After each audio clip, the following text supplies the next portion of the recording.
Voilà, Maliens, assalamu alaikum. Mbi au fotuguni ka wale nyumandon. Chornon jay de ouverture média là. Maliens 18h45 menyini kana se. Ma fonu ko ni anya wulika jomu nge banjugu dumbia ka kula. Oh, ale be ko obe brigade d'investigation judiciaire là. Et comme ngara Mali kono akila ma dogo mala. Banjugu dumbia ale wajulu kela de Maliens a donné do Mali kono ani Mali koka. Ma bado ningo maba anga jamana nyemaw uye chevalier de l'ordre national uyo de dama. Maliens o chevalier de l'ordre national o tidi mamati nasro ima koke nasro ima kobauke nasro ikanunete jamana kono. Banjugu dumbia mu yanga mana gwa ambi sekaka bika fo kuna fonu ko mbe anga maw dalende brigade d'investigation ka ko nyengini nga ale bien ama kuna funi me ale de bora pambaramba tabakoro kaw nyekoro Maliens ka dafa kuma bala kuma mumbe ka cheka jugu nu ba wole nazara kana ko l'apologie au terrorisme ha Maliens ni ko jugu sa akadi anya anga ni memma woro da kono nga anga njama nyemaw anga mabaw uluka kuma fasuku fo ay mun kuma defo Maliens ko jugu do de ko jugu belebele banjugu de ato aka korofola ay tabakoro kaw ni nga seka ulu défense sabula ko mun ngera tabakoro kaw la amadu Maliens na tabakoro kaw ya ira ka fo kuluka sow uka sow tara mine ula ku ka sow ci faso jokodu an yɛrɛ kun bɛ wulika jɔ la ko la mun b'a to an ka se ka kunnafoniw cari k'u dɛmɛ a ko la kosɛbɛ nga ale ka kɛnɛ ka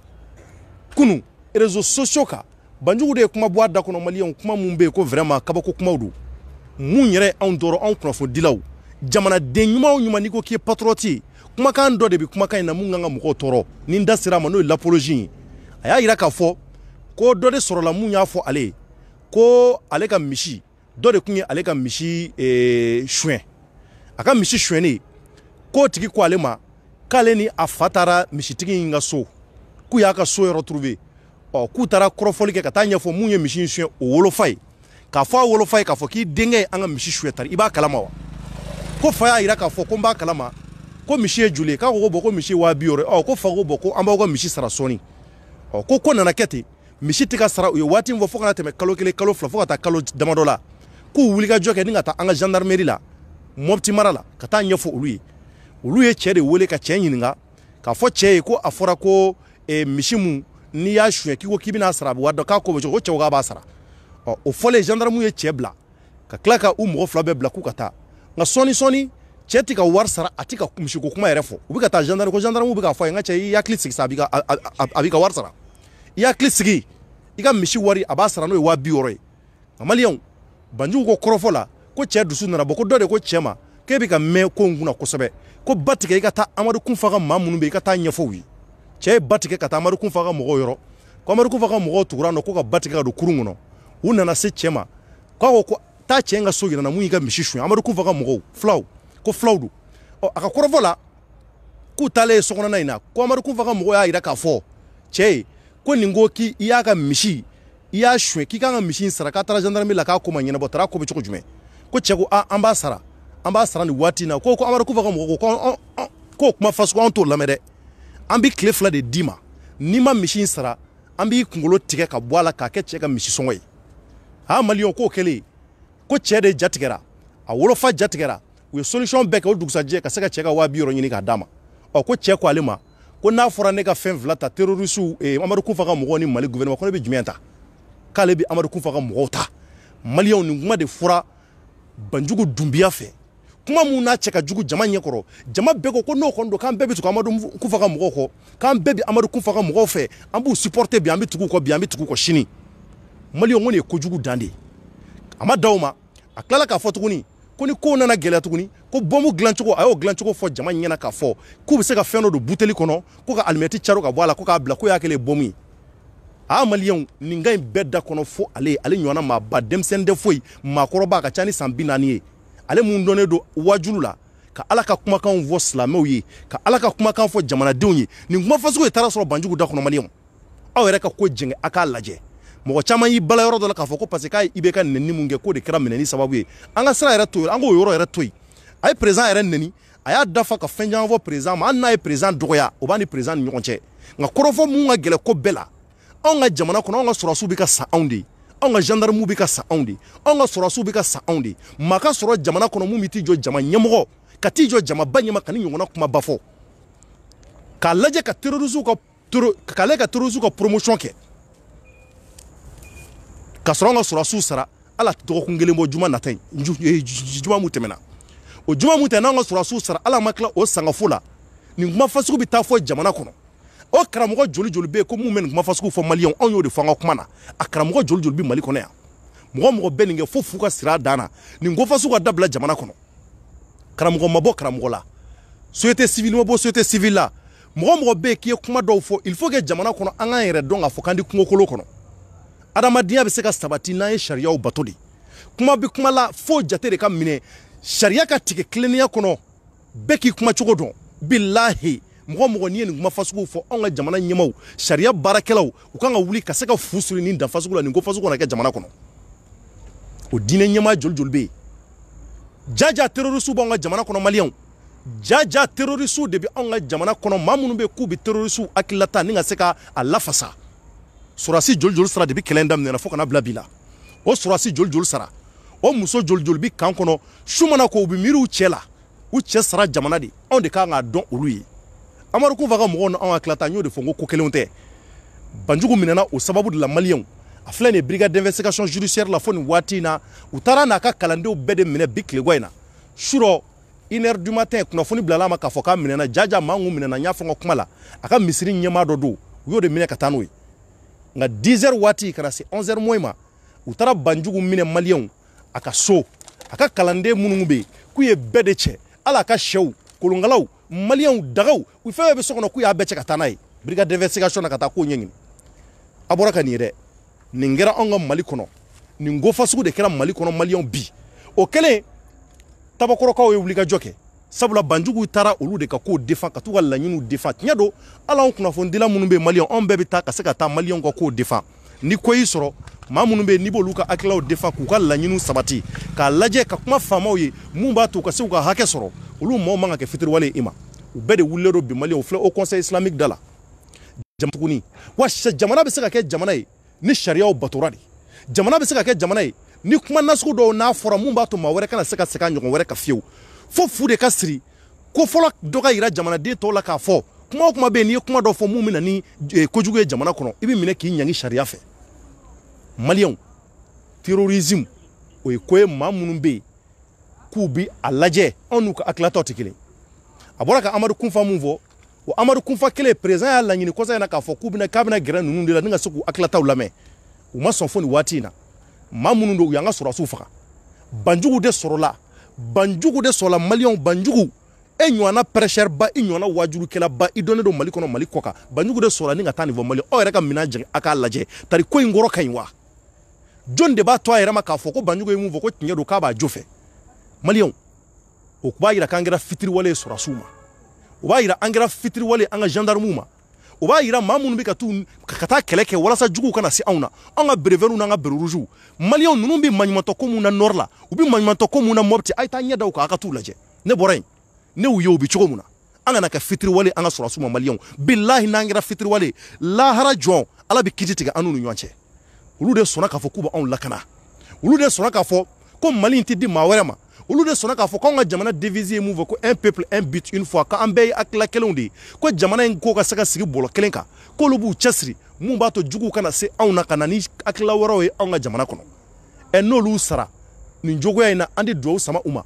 n'olu sara nin cogo in na anw b'an ka bɔ nin cogoya in na tan nɔ k'a fɔ k'an b'u ka hakilaw défend wa maa minnu bɛ k'u faga ka se k'olu kɛlɛ nin ko ka ye bɛɛ da kɔnɔ fo banjugu ko in ye an dabali ban ko in ye an kamana gan maliyɛnw wa ko in ye an se an dan na ni fu ma siri nin ko fasugu la maa si kana to ye jamana kɔnɔ maa o maa bɛ yen k'i ye kuma lankolonw fɔ ka ɲɛsin nin ko fasugu la a bɛɛ ka minɛ an y'a mɛn k'a karamɔgɔ dɔw fana bɛ yen an tɛ maa tɔgɔ fɔ ko dɔw bɛ u ka misiriw kɔnɔ k'u bɛ nin kuma fasugu fɔ trop c'est trop n'an m'an yɛrɛ filɛ jamana ni sariya ma sigi jamana kɔnɔ ko maa kana bɔ maa la a bɛ fɔ yɔrɔ kelen mun na ko nul n'est au-dessus de la loi o ye nin ko fasugu de ye maa si tɛ sariya sanfɛ maa si man ka bila jamana kɔnɔ mun bɛ bila jamana sariya sanfɛ anw dalen don an ka sariya baarakɛlaw la an dalen don an ka faso baarakɛlaw la tiɲɛ don ko bɛɛ ma se ka ɲɛ IBK bolo anw yɛrɛ sɔnn'o ma IBK bɛ se ka critiquer ko bɛ se ka fɔ IBK ma k'a sɔrɔ i ma taa juguw défend ko bɛ se ka fɔ IBK ka baarakɛlaw la k'a sɔrɔ i ma taa juguw bila sanfɛ k'a fɔ ko juguw k'e bɛ tugu olu kɔ ko bɛɛ ka tugu juguw kɔ ko bɛɛ k'a lajɛ k'a fɔ ko juguw bɛ ka ko min kɛ ko nafa ka bon 200 000 kama cɛ ka 200 000 tiɲɛ don Amadou Koumfa ka mɔgɔ kɛra sababu ye ka se k'o sɔrɔ o kaɲi a k'u fɔ k'u waleɲuman dɔn nka a kana kɛ sababu ye k'a fɔ ko parce que k'ale bɛ taa tugu Amadou Koumfa ka mɔgɔw kɔ ko ka taa anw ka mɔgɔw lakɔn ka taa anw ka mɔgɔw critiquer ka taa fɔ ko anw ka mɔgɔw anw ka gendarme minnu bɛ k'olu tɛ baara la olu bɛ lakana mun na k'u ni di jamana kɔnɔ ko ɲuman bɛ tɛmɛ o kan ko 200 min kɛra fɛn fɛn kun kɛra ka bɛɛ ko tiɲɛ don k'an bɛɛ ka tugu ko tiɲɛ don ko ko Banjugu ye kuma fɔ ko tiɲɛ don Maliyɛnw ni ɲɔgɔnna kuma jugu bɛɛ wa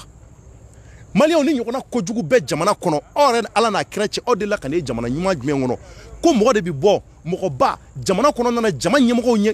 ɲɛfɛla la jamakulu jɔlen ɲɛfɛ ka bɔ ka ni ɲɔgɔnna suba anala kuma fɔ Maliyɛnw kuma bɛ k'a ka bɔ mɔgɔw hakili ma nin kɔnɔ de k'i bɛ ka valeur don terrorisme la nin kɔnɔ de k'i bɛ ka valeur don maa minnu bɛ yen k'u tɛ fɛ an n'u hakilata ka kelen ye Amadou Koumfa n'u hakilata ye mun ye Maliyɛnw ko k'u bɛ fɛ ko sariya de ka don an ka jamana kɔnɔ ko jamana ka kɛ sariya jamana ye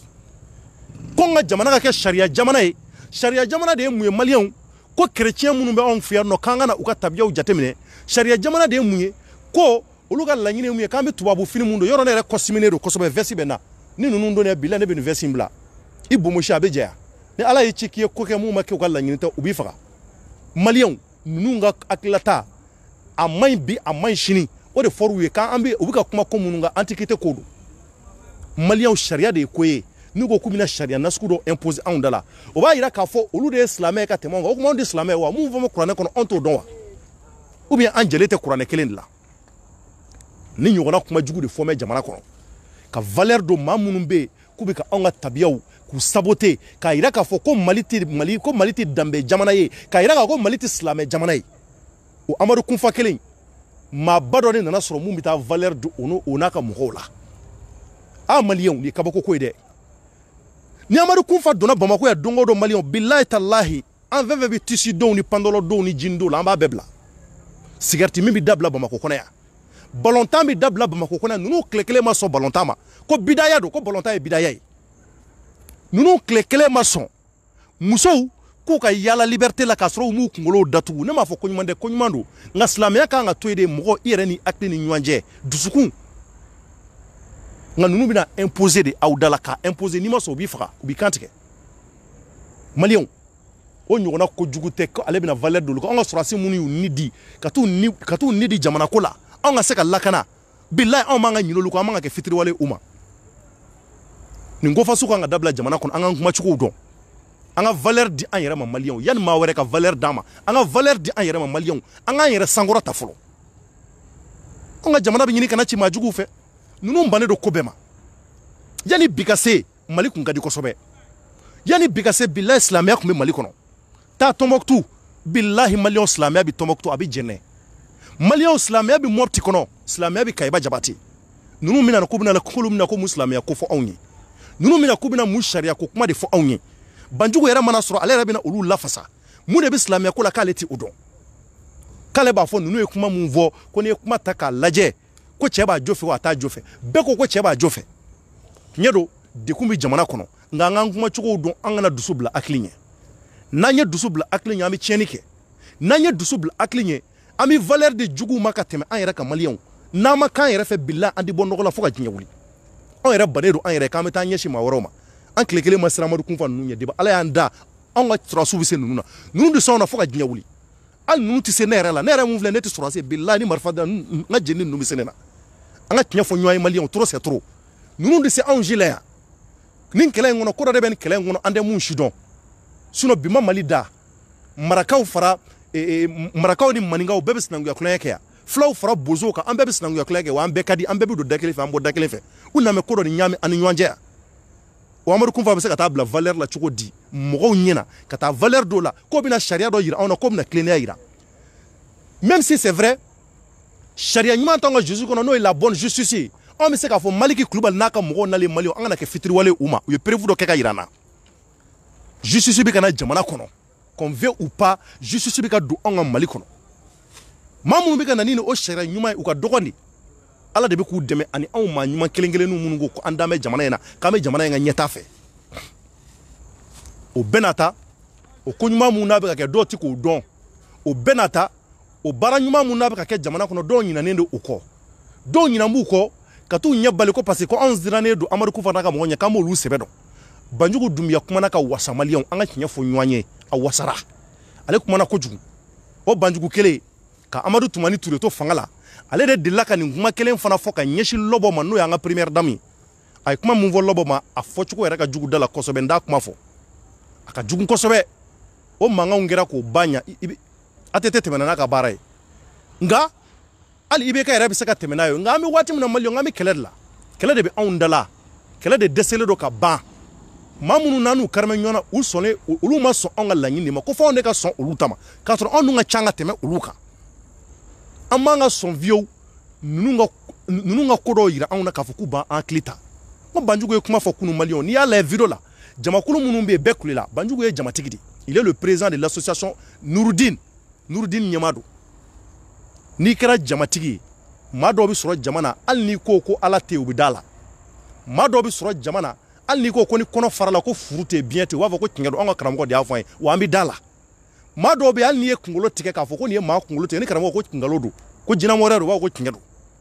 o maaw bɛ sɔrɔ jama na donc jama ɲɛmaa man ka kɛ maa mun bɛ yen ko kuma mun ka d'a ye k'a b'a fɔ jama ɲɛmaa man ka kɛ maa mun bɛ yen ko kuma nasugu dɔw bɛ yen mun bɛ se ka na ni tiɲɛni ye jamana kɔnɔ mun bɛ se ka na ni ɲangata ye jamana kɔnɔ ko b'o bɔ a da kɔnɔ ni denmisɛnnin fitinin dɔ y'a jɔ ka nin kuma fasugu fɔ ko an bɛ dogo Amadu Kunfɔ ko Amadu Kunfɔ fɛ an b'o to yen an bɛ tɛmɛ ni maa dɔ y'a jɔ ka nin kuma fasugu fɔ k'a fɔ ko Amadu Kunfɔ bɛ ka baara min kɛ ko baara ɲuman don ko Yadi Agali bɛ ka mun kɛ ɲuman don u n'u hakilataw don an b'u fɛ bi an b'u fɛ sini an b'u dɛmɛ wa an bɛ tugu kɔ maa min y'a fɔ k'a lamɛnnen tɛ bilahi an bɛ tɛmɛ o tigi la nka e ɲɔgɔnna maa ba jamatigi de b'i kɔ mɔgɔw b'i lamɛn kosɛbɛ kuma dɔw bɛ kuma dɔw la o ma se fɔli yɛrɛ la e parce que tu es un responsable i ye jamatigi ye danaya de dan b'i kan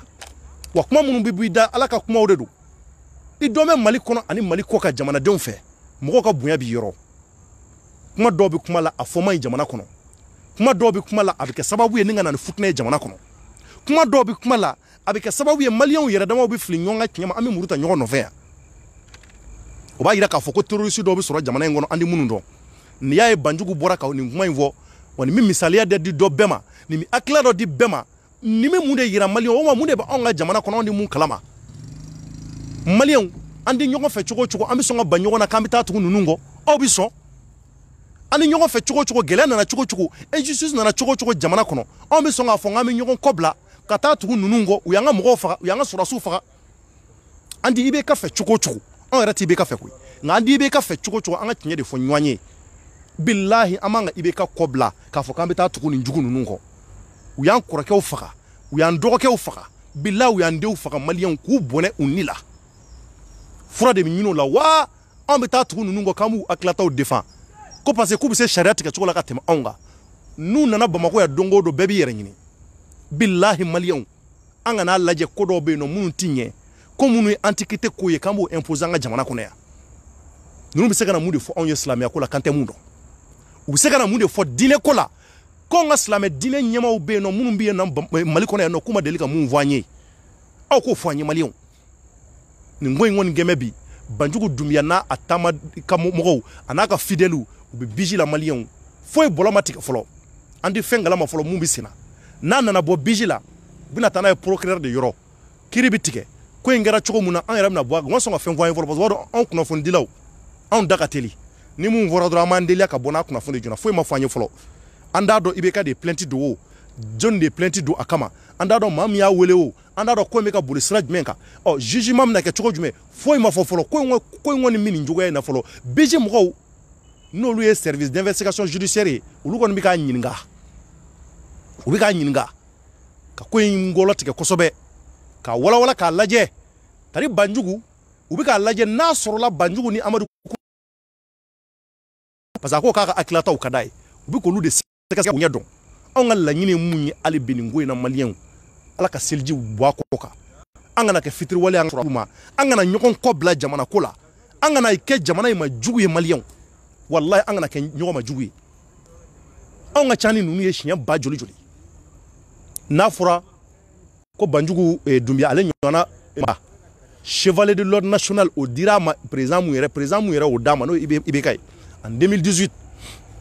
o de bɔra ka nin kuma kelen fɔ tiɲɛ don ko dusu tiɲɛ de y'a bila nin ko in na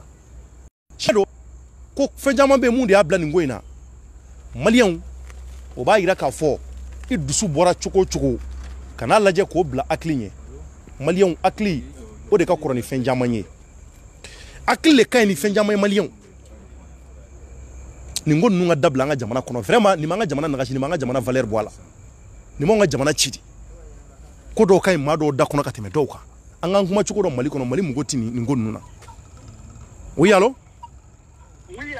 somo ko bedi kati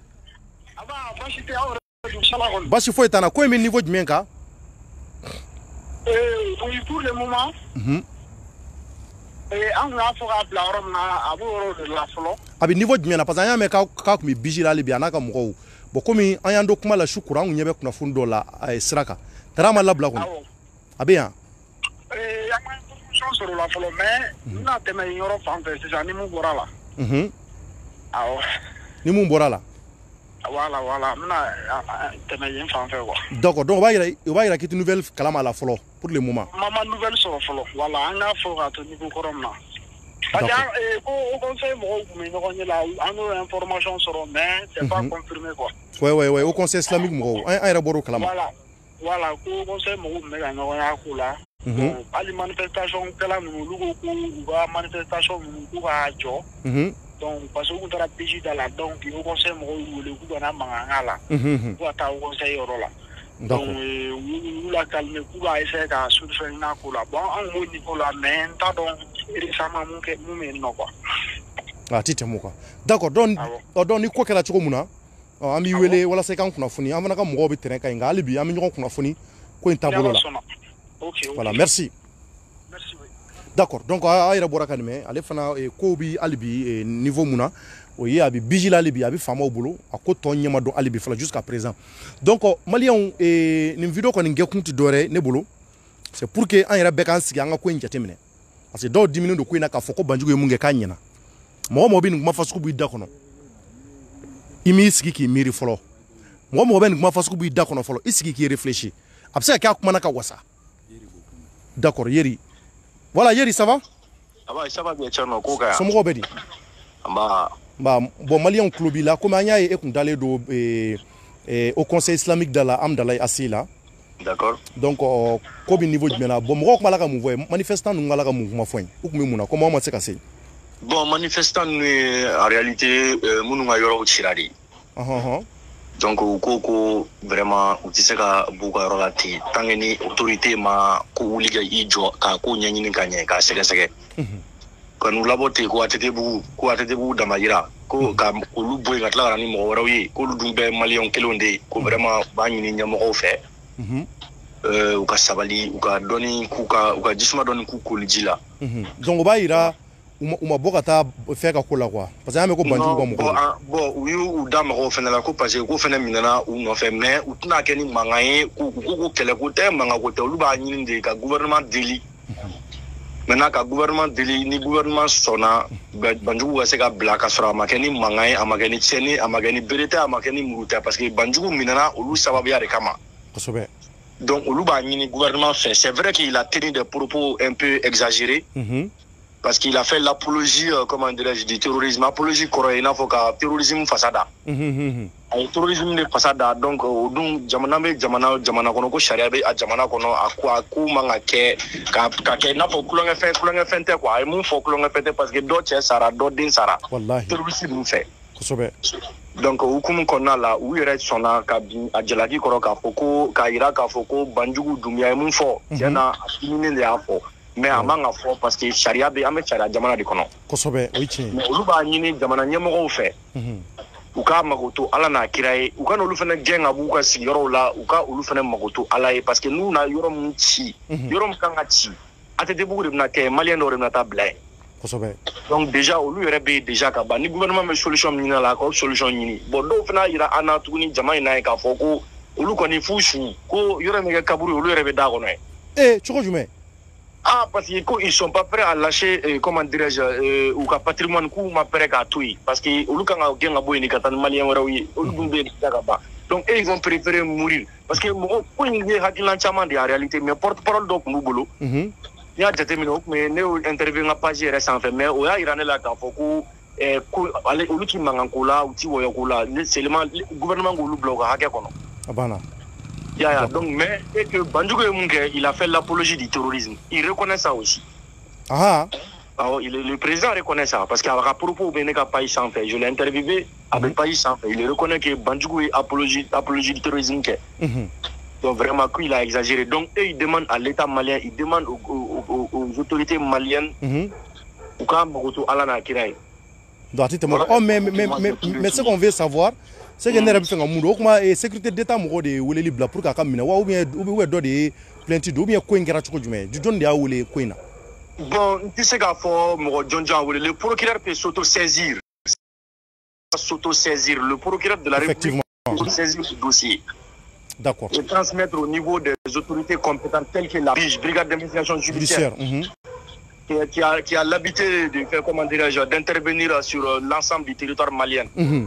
Dans l'ensemble du territoire malien, du moins. Alors, c'est vigile, c'est Vigile drone des compétences vous permettez. Donc, le procureur s'est auto-saisi. Le procureur Arizo Maïga s'est auto-saisi du dossier. Ah, donc c'est Arizo Maïga? Je suis sûr et certain que c'est lui. Parce qu'il y a une information, John sera que c'est lui, mais je sais que c'est les autres. Le procureur s'est auto-saisi pour prendre le dossier là en main. Mais tu sais qu'en tout cas, le parquet s'est auto-saisi du dossier. Ce n'est pas une plainte du président de la République en personne. Ah, ok. Parce que ni procureur Djamana Kono, ni Islam Sharia Djamana Kono, le procureur peut s'auto-saisir. Ça, c'est vrai. Après, il y a cour d'appel procureur, après, il y a le communicatif procureur. Voilà, après, il y a communicatif, après, il y a cour d'appel. Après, il y a cour d'appel, après, il y a première instance. Maintenant, le procureur Kelemdo, mais quel que soit Alpha, procureur Ba, Mali procureur Ba, Noé Arizo Maïga, quand même, c'est le chef suprême des parquets. D'accord. Donc, d'accord, mais est-ce qu'il va sur la Tarasoa ou bien à Alibi? Bon, l'information là-bas à Alibi, parce qu'il est toujours là-bas pour les procédures judiciaires. On m'a l'enquête tout là, on m'a là, qu'il a poussé à dire ça. Est-ce qu'il est avec ces gens-là? Parce que c'est une enquête en fait très approfondie. C'est vrai, c'est vrai. Il a un peu parlé, il a trop parlé, il a un peu parlé à Temena Dangan, quoi. Même s'il était sous la couleur, il faut vraiment, même s'il a raison, il pouvait évoquer une certaine manière de justice apologique. Parce que apologique est vraiment beau. Parce que je suis dans le dossier de la radio là. Pratiquement le même dossier. Mais c'est pas, il y aura que l'on est Jatouladi. Pratiquement, c'est le même scénario qui se passe là-bas également. Ne pas dossier ta main, je vais prendre ça de façon très modérée, car l'autorité ou la somme, car il a qu'à faire bien, quel niveau de là, il faut qu'il y ait un jour, sinon, Jamana, il me trouve à mon côté, Mangambala, bien, on veut la paix, la sérénité, le calme. Voilà. Oui, d'accord, merci beaucoup, Yeri. D'accord. Merci beaucoup. Merci, d'accord. Donc on va voir ka yeri ka kuma mɛ o de do dɛ jamana ɲuman kɔnɔ ko nin ko fasugu bi kɛ i b'a sɔrɔ la sariya bɛ wuli ka jɔ de kɛ maliyɛnw ni ka se ka ko ɲɛɲini nka a ma dɔn hali bi n'a sɔrɔ procureur de a saisi nin dossier la ou bien n'a sɔrɔ la président yɛrɛ de do ou bien n'a sɔrɔ mun do nka hali bi ko tɔ tɛ se ka fɔ fɔlɔ tant que ɲininkaliw ma ban fɔlɔ biji ka niveau la nka ɲɛɲiniw y'a yira k'a fɔ hali bi ko Banjugu bɛ yen an dun bɛ 19h la ni ma fili 19h tɛmɛna o b'a yira ko Banjugu bɛ sɔn ka siɲɛ a n'a ka fidèles u laban na sɔn ka siɲɛ sa donc an bɛ dugawu kɛ ninnu ye nin ko in kɔni hali bi Ala ka seliji bɔ a kan k'a yira k'a fɔ nin ko fasugu f'u k'an ka siri a da la an ka ɲɛmaaw u ka wuli ka jɔ kɛ u ka mɔgɔw informer bɛɛ k'i kuma cogo dɔn nin waati in na anw bɛ kɛlɛ de la an tɛ se ka kojuguw fɔ ka ɲɛsin an ka sɔrɔdasiw ma maa minnu yɛrɛ cɛw sara n'u ye nin kuma fasuguw mɛn walahi u bɛ jigin karamɔgɔ la donc ko mun don a cɛ man ɲi a ka ɲi dɔ da kɔnɔ ka tɛmɛ dɔ kan l'apologie interdire do jamana ɲɛnɛma bɛɛ kan surtout jamana mun bɛ guerre la hali ni jamana yɛrɛ tɛ guerre la interdire do jango jamana mun bɛ k'a bɛ kɛlɛ la an ka mɔgɔw bɛ ka fa an ka dugawu de k'an n'an dimina cogo cogo tiɲɛ don tabakɔrɔkaw ka nin ko in a ma dogo maa si la an yɛrɛ bɛna an saisi a dossier la sɔnni ka wuli ka jɔ kɛ mɔgɔ minnu ka yɔrɔ minɛn'u la ka taa ko ɲɛɲini an yɛrɛ bɛna wuli ka jɔ k'a la k'u dɛmɛ a la kosɛbɛ nka dusubɔ kɛra cogo cogo mun bɛna ni dugu ci kuma wɛrɛ ye tuguni mun ka jugu ka tɛmɛ hali kɔrɔlen kan maa man ka o fɔ surtout maa ba surtout maa min bɛ yen ko jama ɲɛmaa don vraiment c'est incompréhensible et puis c'est inadmissible maliyɛnw anw tɛ se ka to tan k'a fɔ jamana ɲɛmaaw ye u ka précaution ta k'a fɔ jamana ɲɛmaaw ye u k'a lajɛ ka sariyaw sigi bɔlɔ kelen kan maa minnu kɔni bɛ sariyaw ɲɛmɔgɔya la ani an ka armée ɲɛmɔgɔya la an dalen d'u ka baarakɛtaw la donc hali bi an bɛ fɛ ko tɔ ka sinsin an bɛ fɛ ko tɔ bɛɛ ka walawala jamanadenw ni ɲɔgɔn cɛ justice ka sigi bɔlɔ kelen kan o de bɛ na ni nin ko fasugu ye nin ko fasugu ka se ka dabila sinon Banjugu ye mun kɛ a cogo ma ɲɛ bi a cogo ma ɲɛ sini bɛɛ b'a kalama k'a fɔ kuma jugu don fo maa minnu t'u yɛrɛ kalama parce que dɔw t'u yɛrɛ kalama dɔw kɔni fɛ k'a fɔ k'a jo b'a la a jo bɛ mun na maa minnu nana ka na l'apologie ka na terroristes ka apologie kɛ o yɛrɛ interdit jamana yɛrɛ kɔnɔ c'est à dire que nin kuma yɛrɛ man ka fɔ yɛrɛ quoi